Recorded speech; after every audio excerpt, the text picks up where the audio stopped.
Welcome back to the channel. My name is Lisa Elvin Stoltore, and I am a genealogist and a passionate traveler. Over the last several years, I've been focusing my attention on Les Filles du Roi. From 2021, I started, and then in 2023, I introduced this new series, Les Filles Mariées, the Marriageable Girls. And today, that's what we're going to be looking at, one of the many marriageable girls that came before Les Filles du Roi. And before we begin, let me show you ways that you can support the channel. The first three keep you in the know, really, and don't cost anything at all. Subscribe, like, and notify. The other ways you can help the channel grow is through the memberships with YouTube, where it starts off at 99 cents and goes all the way to $24.99. You find the level that suits you best. You can also contribute at my PayPal on my website, haveritsvilletravel.com. And apparently there is now something called Super Thanks. I didn't even know about it until someone gave me a Super Thanks. So thank you to the person who gave me the Super Thanks. But just wonderful. All of you are so wonderful in terms of your support. I really appreciate you. So let's get on with the show. Today we're going to look at Les Filles Mariées, episode 117, Marie Charlotte de Poitiers. Let's get to know her. This is a viewer request. I did not have her in my files, so let's get to know Marie Charlotte a little bit better. Charlotte was born in 1641 in a commune called Montdidier, which is found in the region of France known as Hauts-de-France, and she is from the department or county of Somme. And her commune is big enough that it's actually on that map that I've circled, Montdidier. Now, her parents were Pierre Charles Poitiers and Hélène de Bello. Her parents were from the middle to upper class. He was part of the military and was also recognized as a seigneur, if you will. And she obviously came from some level of, financial security, if you will. And Montdidier is a town that has a very rich history shaped by both medieval growth and wartime devastation. It's believed to have Gallo-Roman origins, and in the Middle Ages, Montdidier became a fortified town and was frequently caught in conflicts such as the Hundred Years' War. And it's actually gained prominence as the birthplace of Antoine Augustin Parmentier. Those of you who love potatoes can be grateful to this man who really promoted potato cultivation in France. And despite its historical significance, Montdidier remained a relatively small but vital regional center. The town suffered greatly during World War I, with over 90% of its buildings destroyed due to its location near the front lines. It was painstakingly rebuilt, only to face again during the World War II.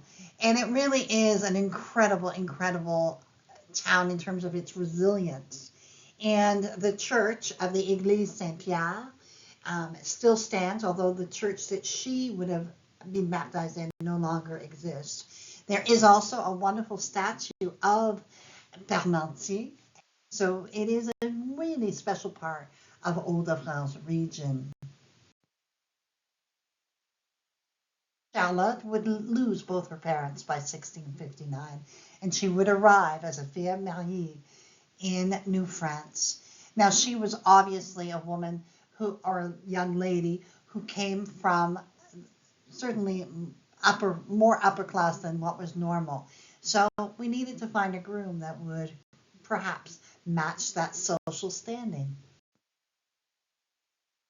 Of course, from one noble to another, she would meet Joseph Hébert, born in 1636 in Quebec City, the son of Guillaume Hébert and Hélène Desportes. I mean, you can't get more deeply in the trenches of Quebec history than Guillaume Hébert, who was the son of the first colonist, Louis Hébert, and Hélène Desportes is the first white child born in New France and certainly in Canada.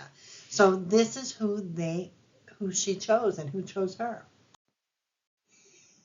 They were married on October 12th, 1660 at Quebec City. I would imagine that it was a very, very happy occasion. And this is the grandson of Louis Hébert, and all kinds of hope is built on this. On the morning of June 8th, 1661, 14 people from Beaupré and Île-d'Orléans, including Joseph, were captured by the Iroquois. And they were basically just traveling through, picking up people, and they eventually brought them to Lake Champlain, where they were tortured and eventually killed. There are many, many accounts of this particular very tragic occurrence. And if you want more information, absolutely, you can simply Google this event, and it will tell you just how horrific the treatment was. Marie Charlotte was pregnant with their first child when he disappeared. Their child was born 4 months later, so that would have been about October of 1661. Marie Charlotte would not know the outcome of her husband's disappearance until the following summer. Their son Joseph, unfortunately, would die before the 1666 census, and with him, the very last Hébert from the Louis Hébert line. In the census of 1666, we find Marie Charlotte alone as the widow of Joseph Hébert, and she is living with her mother-in-law and her mother-in-law's new husband, Noël Moret. So these are very, very prominent Quebecers that took care of her. So let's see who's next for her. The second gentleman who would show up to help her in her journey was named Simon Lefebvre d'Alger, and he was born in 1643 in Tracy-le-Val in France. His parents were Simon Lefebvre and Marie Cousturier. Now, he was born in a place in France called Hauts-de-France. You can see it right up there. And in his county or département is Oise. Tracy-le-Val is probably about 53 miles northeast of Paris. And one of the things that is really remarkable about this place, it's associated with Alexandre de Prouville de Tracy, a 17th century French military leader and statesman. He held the title of Seigneur both Tracy-le-Val and the neighboring Tracy-le-Mont. De Tracy played significant roles in various military campaigns, including leading expeditions in the Americas and serving as the acting governor of New France in 1665. So this is all part of the, wow, like this is kind of interesting. The commune is also home to the Église Saint-Éloi, a church that was originally built in the 12th century. Unfortunately, the original structure was destroyed during World War I. In the 1920s, it was meticulously reconstructed to mirror its initial design.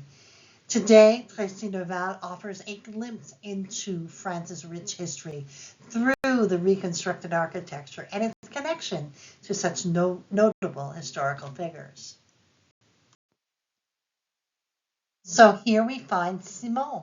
He arrives in New France aboard the Braise ship, where he had accompanied the as the maître d'hôtel, which is really kind of a, concierge, if you will, of that famous gentleman, the Marquis Chevalier de Tracy.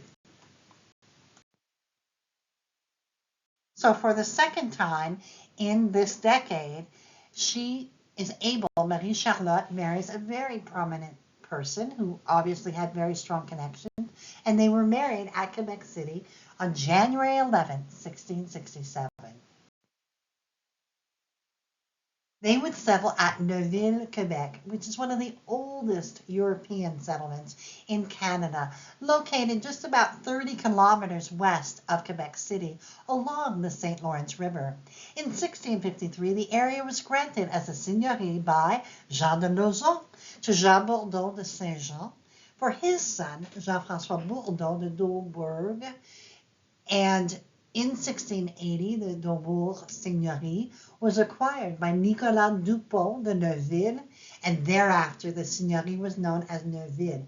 But I just want you to know that you may encounter in your research, if this is your family line, or one of them, you may encounter the name Dolbourg. I have to say it right.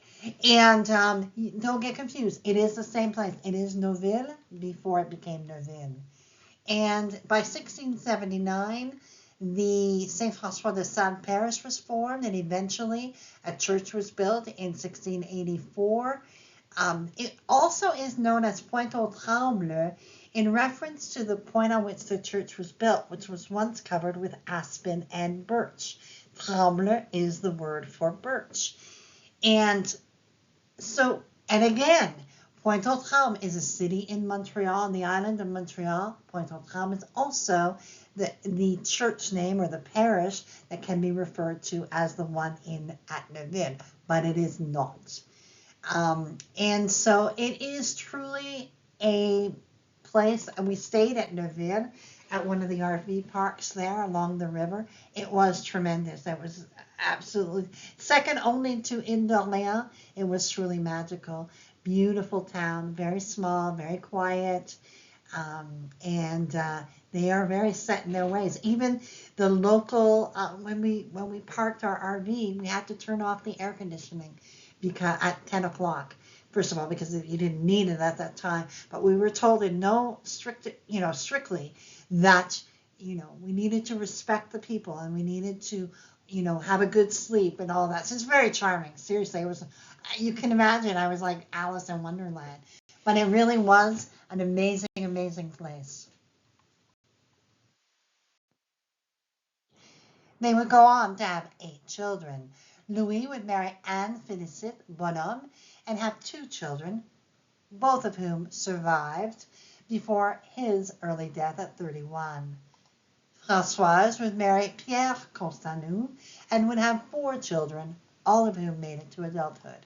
Jean-Baptiste would marry Geneviève Françoise Fauché and would have 2 children, both of whom survived. Geneviève's mother was a fille du roi, Marie Demois, who we profiled in episode 235, and I provided you the link.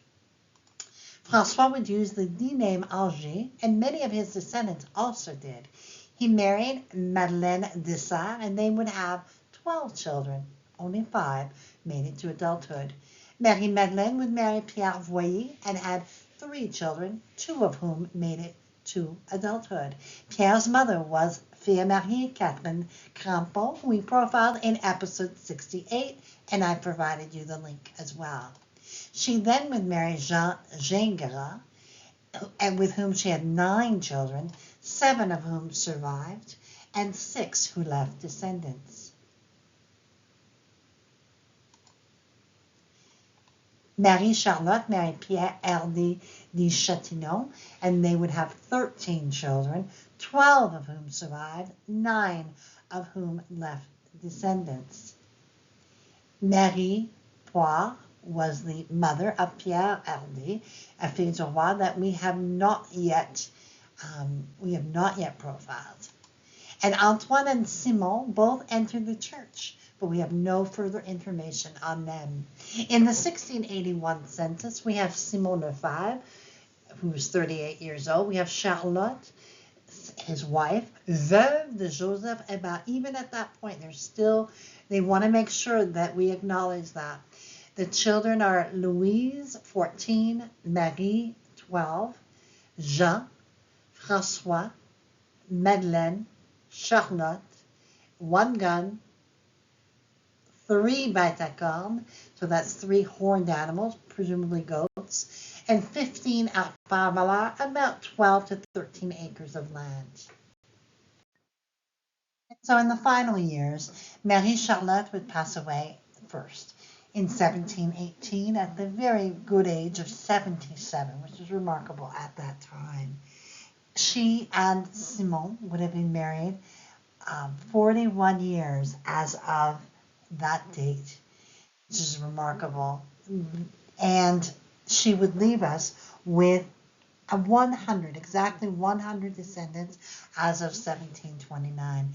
Simon would pass away 4 years later at the age of 79, and he also was a remarkable fellow. Let me show you some more research that you can do. In the fifth volume of our French-Canadian ancestors, we find a biography of Simon de d'Angers. Really remarkable, very nice story. So please have a look at that. You can access it on the Facebook group, our Free French-Canadian Ancestors, through a library, possibly buy the book if you can find it on eBay. There's lots of ways to find the information that you need. I was so happy that Marie-Charlotte finally found happiness. I mean, what a tragic, tragic beginning of her new life in New France. And the fact that she was able to really interact with very significant founding members of Quebec is also part of the story as well. So we are so grateful to Marie-Charlotte for, being able to adjust from her background to New France and really make a life here. So we are so appreciative of her courage and her determination and her ability to keep on trucking no matter what happens. She really is a powerful example of what women can do, even in the 17th century. And I also want to say thank you to my patron supporters and subscribers. You all are amazing, and thank you. You are the wind beneath my wings. And until I see you on the next episode of Les Filles Mariées, I will say au revoir.